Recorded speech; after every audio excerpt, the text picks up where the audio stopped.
Have you ever had it happen to you where you've been having fun playing your Nintendo Switch for years and you go to play a game on the TV, but the signal from the HDMI cable won't register with the TV? Then it starts working again and you continue to have fun playing games for months and you go to play a game on the TV, but the signal from the HDMI cable won't register with the TV and it doesn't even start working again, so you try everything from buying a new HDMI cable to hunting down a used dock, but nothing works, so now you just have copious amounts of HDMI cables and a lack of a will to live? No, just me? Okay, then let's rewind. Hello and welcome to Q's Retro Perspective. I've lost the will to live. Okay, maybe a little further back.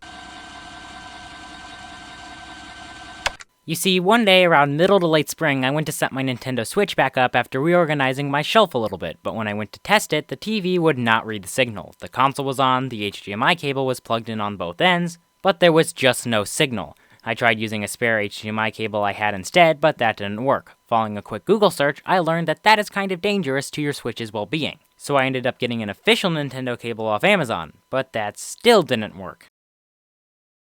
I then spent a couple months trying to figure out if it was possible to obtain a newer used dock. Turns out, Nintendo doesn't really sell new docks in any capacity, and it is apparently insanely hard to find used first-party docks anywhere other than eBay, which isn't always the most trustworthy place in terms of quality, and at this point, I didn't want to risk having to return something through eBay. I tried my local video game store, I tried Amazon, I tried eBay but found no trustworthy results, I even broke and ended up trying GameStop, but they didn't have any either.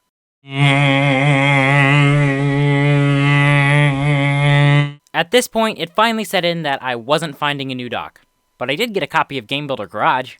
So at this point, I now have my copious amounts of HDMI cables, I have given up on finding a new dock, and I now have been playing my Nintendo Switch exclusively in handheld mode for months now. So I finally broke. I bought a Nintendo Switch OLED, or its legal name, the Nintendo Switch Organic Light Emitting Diode model. Pretentious. You see, this is the first sign of a mental breakdown. Hey, I'd like to get a Nintendo Switch OLED, please. You need help! Now, this wasn't a spontaneous purchase.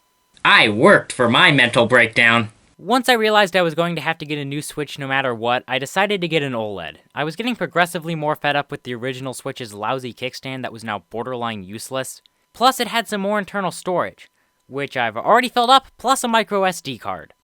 It also has a larger and more vibrant screen, all for an extra $50. I felt and still feel it was worth it.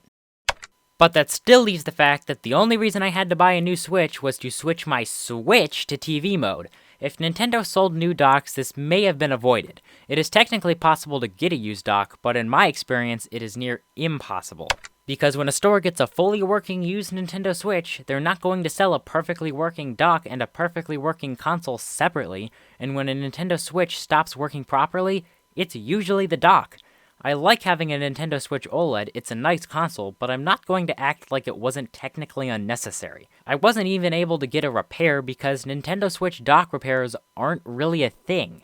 So in all, when a Nintendo Switch dock breaks, your options are buy a used dock, which isn't that hard to do but might not even work, leading you to just buy a new console, get a dock repair, which isn't really a thing anywhere I've seen and still might not work, leading you to just buy a new console, buy a third-party dock, which is somewhat dangerous and might brick your system, leading you to just buy a new console, or just buy a new console.